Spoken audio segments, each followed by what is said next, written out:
وَقُلْ جَاءَ الْحَقُّ، اور اے نبی فرماؤ کہ حق آ گیا، وَزَهَقَ الْبَاطِلُ، اور باطل مٹ گیا، إِنَّ الْبَاطِلَ كَانَ زَهُوقًا، اور بے شک باطل تو ہے ہی اس لیے کہ اس کو مٹا دیا جائے، وہ مٹ ہی جانا ہے۔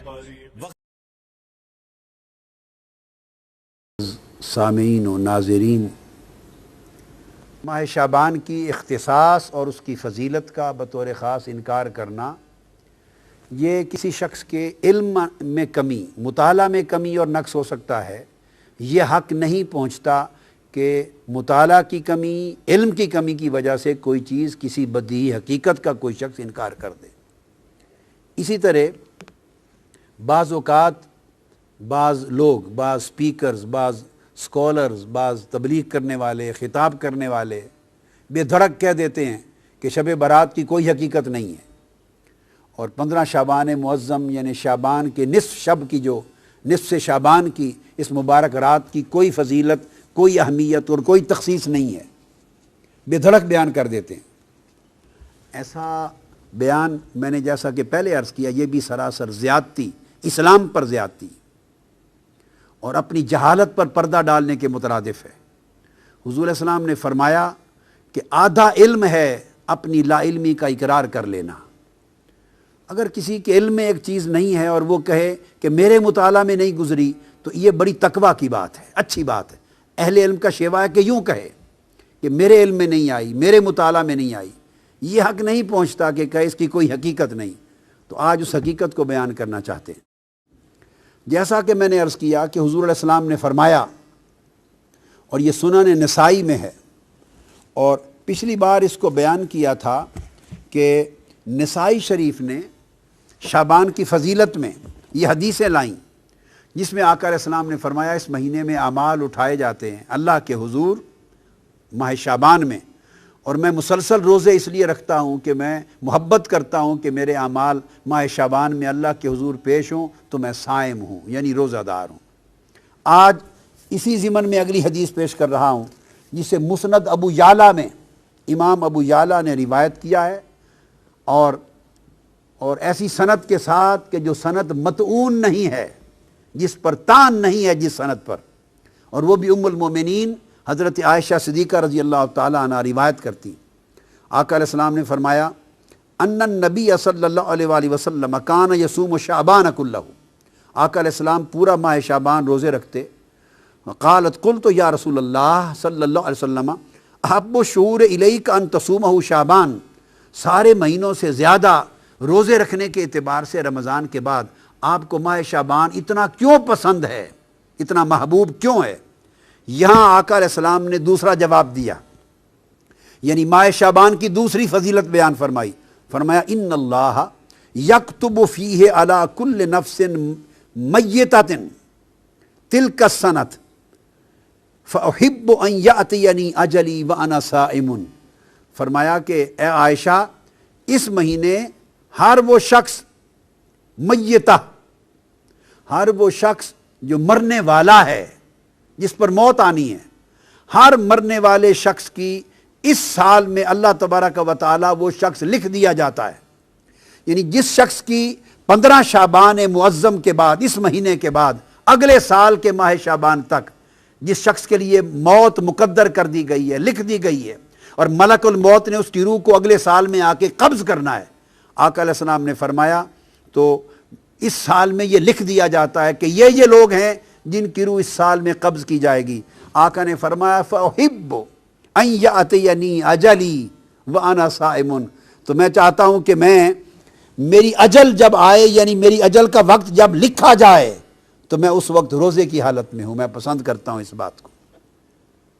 تو آقا علیہ السلام نے اس کی ایک اور فضیلت بیان کی، اور امام ترمذی نے حضرت انس بن مالک رضی اللہ تعالیٰ عنہ سے اپنے اسناد کے ساتھ روایت کی۔ آقا نے فرمایا کہ افضل صوم بعد رمضان شعبان لتعظیم رمضان، کہ رمضان کے بعد سب سے افضل روزے شعبان کے ہیں، اس لیے کہ شعبان کی تعظیم رمضان کی وجہ سے ہے، یا شعبان کی فضیلت رمضان کی وجہ سے ہے۔ اب ان دو حدیثوں کے بعد 15 شعبان کی رات میں ہمارے ملکوں میں جو ہمارے عجمی ملک ہیں، اس میں وہ کچھ ہو رہا ہے جو نہ میرے نبی نے کیا، نہ صحابہ نے کیا، نہ تابعین نے کیا۔ عجیب و غریب عبادات گھڑ لی ہیں، عجیب و غریب اس کے اعمال بنا لیے ہیں اپنی طرف سے۔ میرے نبی نے اس رات کی فضیلت بتائی، عمل کوئی نہیں بتایا، اور کچھ علماء نے اس کے رد میں اس کا اتنا انکار کیا ہے کہ اس رات کی کوئی فضیلت ہے ہی نہیں۔ یہ بھی ٹھیک نہیں۔ اس رات کی فضیلت میں جتنی احادیث ہیں وہ ضعیف ہیں، اور حدیث پاک میں آتا ہے کہ اللہ تعالیٰ اس رات میں ساری دنیا کے لوگوں کی بخشش فرماتا ہے سوائے 5 آدمیوں کی۔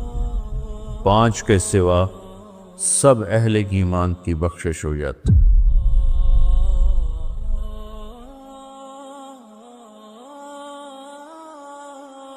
میں 15 شعبان کے حوالے سے بات کچھ کرنا چاہتا تھا اور کچھ رمضان کے حوالے سے۔ 15 شعبان کی رات میں ہمارے ملکوں میں، جو ہمارے عجمی ملک ہیں، اس میں وہ کچھ ہو رہا ہے جو نہ میرے نبی نے کیا، نہ صحابہ نے کیا، نہ تابعین نے کیا۔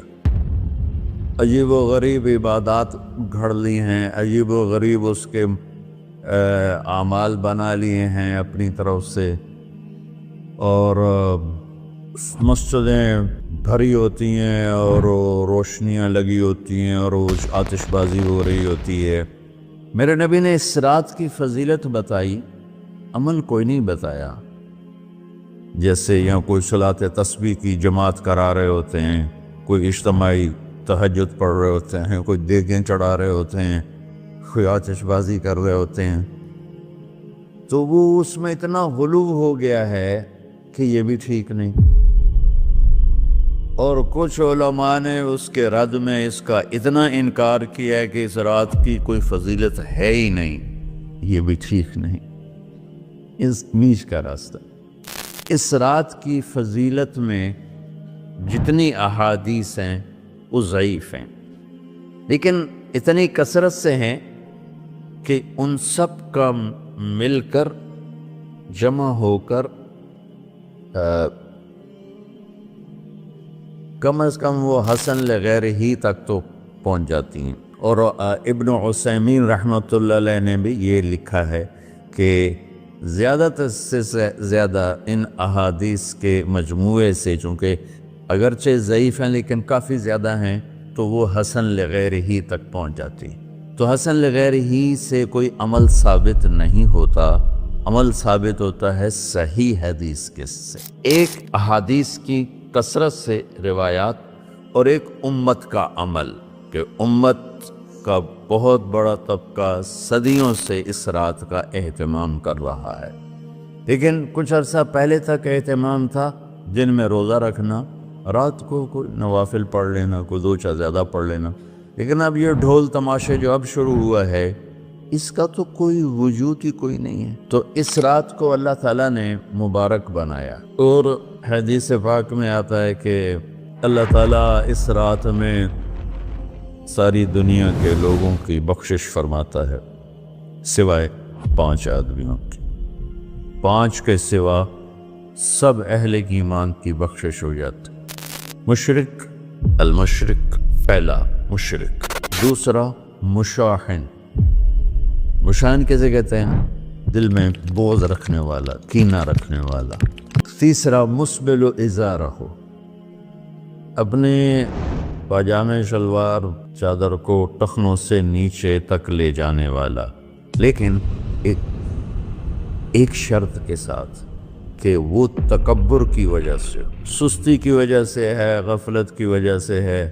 چونکہ جب آپ نے ایک مرتبہ اس کے بارے میں بات کی تو حضرت ابوبکر صدیق نے کہا یا رسول اللہ، میری چادر، عرب چادر باندھتے تھے جیسے ہمارے پنجاب کا لباس چادر تھا، اب وہ کم ہو گئے، ہماری تو بزرگ عورتیں بھی اور مرد بھی سب چادر باندھتے تھے، شلوار تو کسی کو پتہ ہی نہیں ہوتا تھا ہمارے بچپن میں۔ یہ تو پھر آہستہ آہستہ جب تعلیم آئی تو شلوار دیہاتوں میں بھی اور شہروں میں عام ہو گئی۔ تو اگر وہ اس لیے لٹکا رہا ہے کہ طبیعت میں تکبر ہے، پھر اس وعید کا وہ حقدار ہے۔ اگر ویسے اس کی نیچے جا رہی ہے تو میرا مالک ایسا، وہ تو ہے ہی رحیم و کریم، ہے ہی رحیم و کریم، ہے ہی رحیم و کریم. صرف شلوار نیچے لٹکانے سے وہ اتنی شدید سزا دے، اگر اس کے پیچھے تکبر ہے پھر ہے، یہ تکبر نہیں ہے تو انشاءاللہ وہ اس سے محفوظ ہوگا. تو اپنی چادر کو لٹکانے والا، لیکن بشرط تکبر. کتنے ہو گئے؟ 3. عاق لوالدیہ، ماں باپ کا نافرمان. نافرمان ایسا کہ دکھ دینے والا. چھوٹی موٹی اونچ نیچ تو ہر بچے سے ہو جاتی ہے، جن نے والدین کو ٹکڑے ٹکڑے کر دیا ہو اور ان کو دکھ دے دے دے دے کے ان کا سینہ چیر دیا ہو، چونکہ عاق کہتے ہیں پرزے پرزے کرنا کسی چیز کا. تو اپنے دکھ دے کر، اپنی بدتمیزی کے ساتھ اس نے ماں باپ کا دل زخمی کر دیا ہو، ایک یہ نہیں معفوت. 5واں مدمن خمر، مسلسل شراب پینے والا، مستقل جو شراب کا عادی ہو.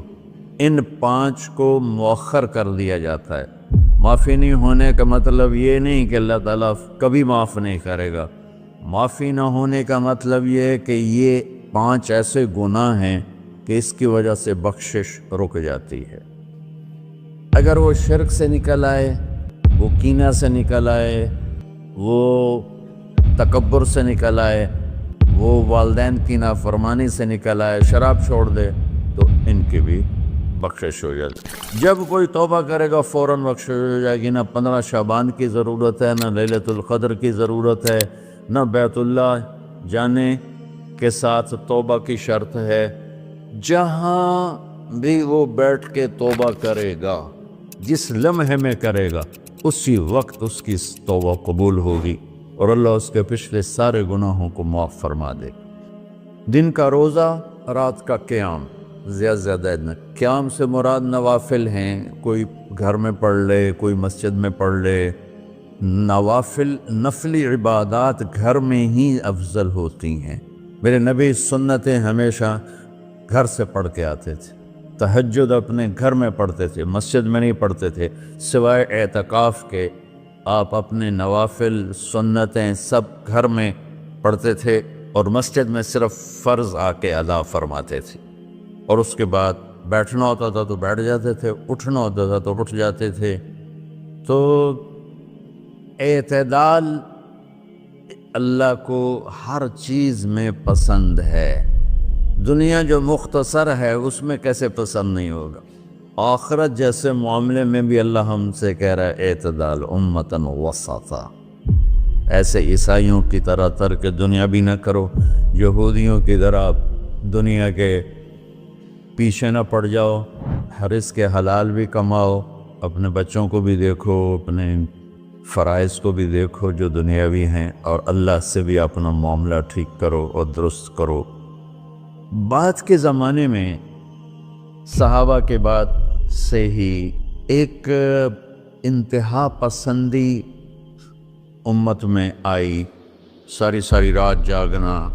فلاں بزرگ تھے، وہ رسے سے اپنے بالوں کو باندھ لیتے تھے کہ نماز پڑھتے پڑھتے جب نیند آئے اور جھٹکا لگے تو رسے سے بندھے ہوئے بالوں سے اس جھٹکے سے تکلیف ہو اور ان کی آنکھ کھل جائے اور پھر نفلوں میں شروع ہو جائے.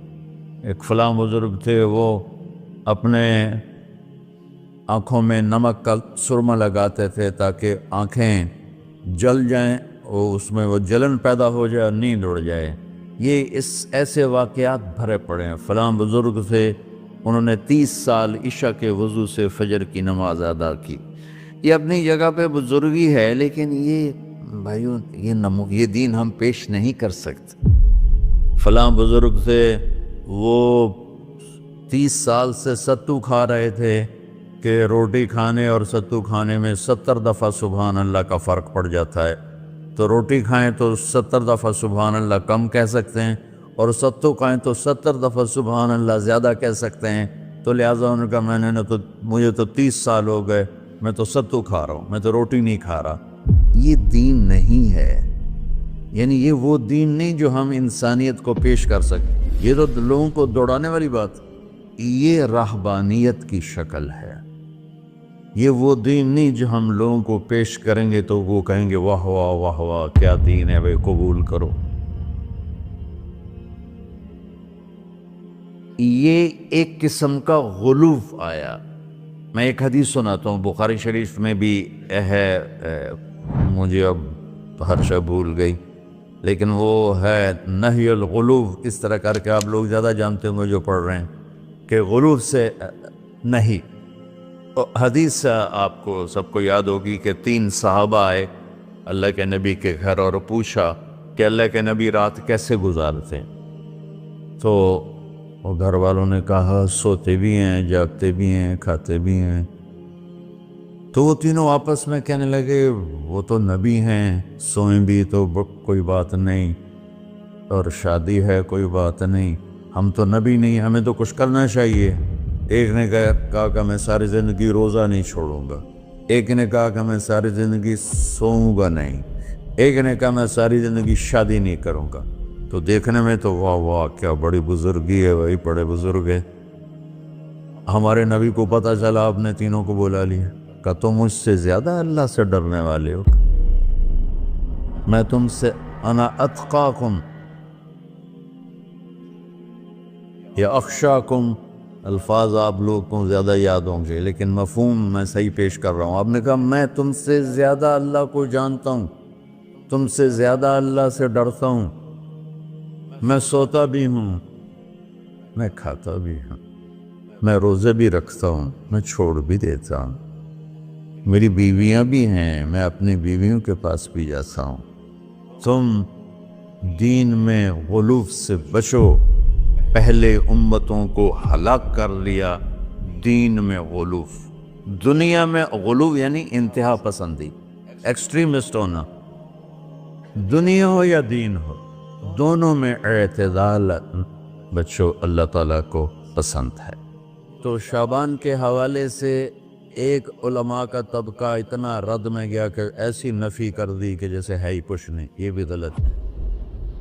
ایک طبقہ وہ ہے جو پتہ نہیں کیا کچھ کرتا ہے شب برات کے نام پر، وہ بھی غلط. ساری حدیثوں کو ملا کر روزہ اور رات کا قیام، کہ رات کو اٹھ کے کچھ اللہ کو یاد کر.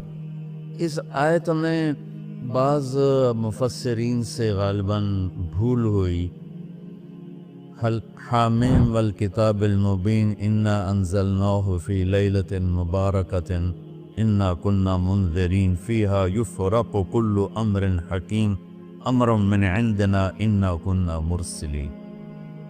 یہ لیلۃ القدر ہے، انا انزلناہ فی لیلۃ مبارکۃ. یہاں تو سر لیلہ جو بچہ روزہ رکھنا چاہے ضرور رکھے، جو رات کو اٹھنا چاہے ضرور اٹھے، لیکن وہ کتنا نہ اٹھے کہ صبح سبق میں سویا پڑا ہو. تو ایسی عبادت نہیں چاہیے کہ آپ اپنے طلب علم جو فرض ہے اس میں آپ سوئے پڑے ہوں تو تمہارے خوراکوں سے سبق بھی متاثر ہو رہا ہو. تو اعتدال بچوں، ہر چیز میں اعتدال. تو اس میں یہ جو 5 ہیں، ایک مشرک، ایک مشاہن. مشاہن کون ہے؟ جو دل میں کینہ بغض رکھتا. اب میں کہاں سے آنسو لاؤں اس بات پر رونے کے لیے کہ ایک تو دنیا داروں کا بغض کینہ ہے آپس کی لڑائیوں سے، لیکن یہ جو دیندار ایک دوسرے سے بغض، اس قدر بغض رکھتے ہیں کہ کافر بنائے بیٹھے ہیں، ایک دوسرے کو سلام کا جواب نہیں دیتے، جنازے میں نہیں شریک ہوتے. اس کا جرم واپس جاتا ہے تاجروں کو نہیں، حکمرانوں کو نہیں، خطیبوں، نادان، ہر خطیب نہیں، نادان خطیبوں کو، جو ہر مکتبہ فکر میں موجود ہیں، جو اس شدت کے ساتھ اوروں کی نفی کرتے ہیں اور اپنے آپ کو صحیح کہتے ہیں کہ جیسے باقی سب جہنمی ہیں، سب کافر ہیں، اور صرف ہم ہی صحیح ہیں اور ہم ہی جنت میں جائیں گے اور کوئی جنت میں نہیں جائے گا. تو جو کہ اس میڈیا کے ذریعے سے بہت سی امت سن رہی ہے، تو میں دیکھو بچوں ہاتھ جوڑتا ہوں اللہ کے واسطے، دین پیش کرنا، کافر کافر کے نعرے مت لگانا، اور یہ کافر وہ کافر۔